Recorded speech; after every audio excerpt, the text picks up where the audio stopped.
Good morning students. बच्चों, आज हम संस्कृत विषय में संज्ञा शब्द रूप पढ़ेंगे। बच्चों, संज्ञा क्या होती है ये आपको पता ही है, हिंदी में भी हमने पढ़ा है। संज्ञा माने किसी का भी नाम, ठीक है। तो किसी का भी नाम को हम संज्ञा कहते हैं, इंग्लिश में नाउन कहते हैं। वही नाम शब्द रूप, जो नाम के जो शब्द हैं उनके रूप, मात्रा, विभक्ति, लिंग और वचन के आधार पर बनाने हम सीखेंगे। वे जो नाम शब्द रूप है ना, उनको हम लिंग के आधार पर, वचन के आधार पर और विभक्ति के आधार पर बनाने सीखेंगे। बच्चों, संस्कृत में ये जो संज्ञा शब्द रूप हैं, संज्ञा माने नाम शब्द रूप हैं, किसी के भी नाम के जो हम रूप बनाएंगे, ये 3 आधार पर बनते हैं। पहला, एक तो पहले हम देखेंगे किसी भी शब्द का, नाम का, किसी भी नाम का लिंग क्या है, यानी कि जेंडर क्या है। वो पुल्लिंग है, स्त्रीलिंग है या नपुंसकलिंग है। सबसे पहली चीज़ हम ये देखेंगे कि उसका जेंडर क्या है, लिंग क्या है। दूसरा पॉइंट हम क्या देखेंगे कि वो किस मात्रा से अंत हो रहा है, ठीक है, किस मात्रा से अंत है, या उसके पीछे कोई मात्रा है भी या नहीं है, ओनली खाली केवल ऐसे अंत है, एकारांत है, या किसी मात्रा से अंत है। तो 2 पॉइंट तो ये हो गए हमारे। पहले हम देखेंगे कि पुल्लिंग है, स्त्रीलिंग है, नपुंसकलिंग है।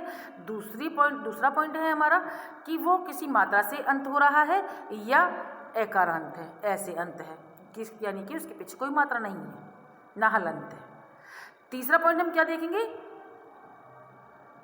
लिंग हो गया हमारा, विभक्ति मात्रा हो गई। अब हम देखेंगे वचन, एक वचन है, द्विवचन है, बहुवचन। 3 वचनों में ये हमारे शब्द रूप बनते हैं, एक वचन में, द्विवचन में, बहुवचन में। 3 वचनों में बनेंगे। और विभक्ति के आधार पर भी इनमें परिवर्तन होगा। कितनी? संबोधन कारक तक 8 विभक्ति हो जाएंगी प्रथमा से, यानी कि पहली विभक्ति से संबोधन कारक तक 8वीं विभक्ति तक 8 विभक्ति हो जाएंगी। तो किस किस आधार पर हमारे शब्द रूप बनते हैं, यानी कि नाम रूप, शब्द रूप, नाम रूप या संज्ञा रूप, बात एक ही है। इसको नाम शब्द रूप भी कह सकते हैं, इनको संज्ञा शब्द रूप भी कह सकते हैं। इनको शब्द रूप तो ये है, संज्ञा शब्द रूप, नाम शब्द रूप, ठीक है। तो अब इनको हम देखेंगे किस किस आधार पर इनका हम निर्माण करते हैं, कैसे बनते हैं ये। एक तो वचन के आधार पर, एक वचन, द्विवचन, बहुवचन। विभक्ति के आधार पर प्रथमा से संबोधन कारक तक 8 विभक्तियों में। और सबसे बड़ी बात क्या, लिंग के आधार पर, पुल्लिंग, स्त्रीलिंग और नपुंसकलिंग। चलिए बच्चों, मैंने आपको इन संज्ञा शब्द रूपों के विषय में इतना बता दिया। अब हम और अच्छी प्रकार से ब्लैक बोर्ड के माध्यम से समझेंगे। देखिए बच्चों, ब्लैक बोर्ड पर ध्यानपूर्वक देखिए। ये हमारे बालक शब्द रूप हैं। बालक हम कैसे लिखते हैं बच्चों, इस तरह से लिखते हैं, देखो ऐसे लिखते हैं बालक। हिंदी में बालक हम ऐसे लिखते हैं, ठीक है। तो हम देखेंगे बालक के पीछे कोई मात्रा है, नहीं है, कोई हलंत है, नहीं लगा हुआ है कै पे। तो इसका क्या अर्थ हुआ कि कै में जो है ए छिपा हुआ है, एक ऐसे अंत है, ये एकारांत है। पहला पॉइंट हमने ये देखा। दूसरा पॉइंट देखेंगे हम, बालक लड़के को कहते हैं, लड़की को कहते हैं, मेल को कहते हैं या फीमेल को कहते हैं, या कोई वस्तु तो नहीं है। आप सब दूसरा पॉइंट हम ये देखेंगे। अब बालक क्या होता है, लड़के को ही तो, मेल को ही तो बालक कहा जाता है, मेल छोटे बालक को बालक कहा जाता है, यानी कि मेल को कहा जाता है। तो इसका नाम हम इसके आधार पर रख देंगे क्या, कि ऐसे अंत, यानी कि एकारांत बालक शब्द रूप। ये जो ऐसे अंत होने वाले बालक शब्द के रूप है। समझ गए बच्चों? पहला पॉइंट देखा हमने, इसका लिंग क्या है, यानी कि ये मेल है। दूसरा पॉइंट देखा, इसके पीछे कोई मात्रा तो नहीं है, इसमें हलंत तो नहीं है, तो ये ऐसे अंत है।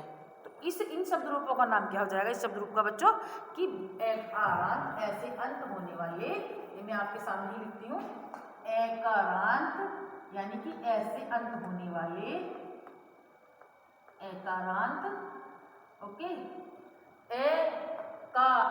ये अंत आ गया है, देखो अंत, ये एकारांत, ऐसे अंत होने वाले है ना, एकारांत बालक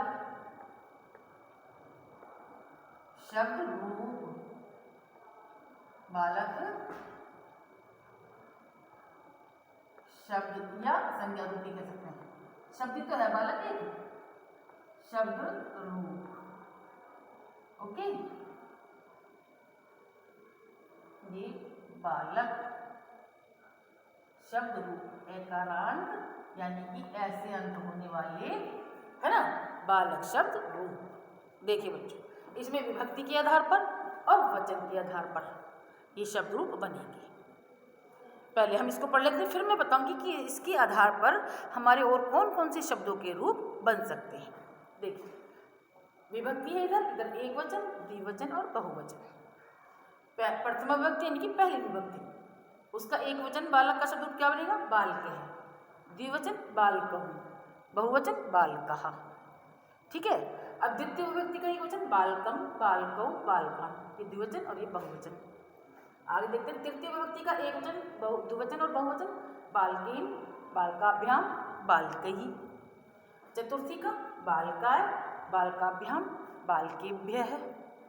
पंचमी का बालकात्, बालकाभ्याम, बालकेभ्यः। षष्ठी का बालकस्य, बालकयोः, बालकानां। सप्तमी का बालके, बालकयोः, बालकेषु। संबोधन का हे बालक, हे बालकौ, हे बालिका। संबोधन में देखो बच्चों, सिर्फ हे बालक ये इसका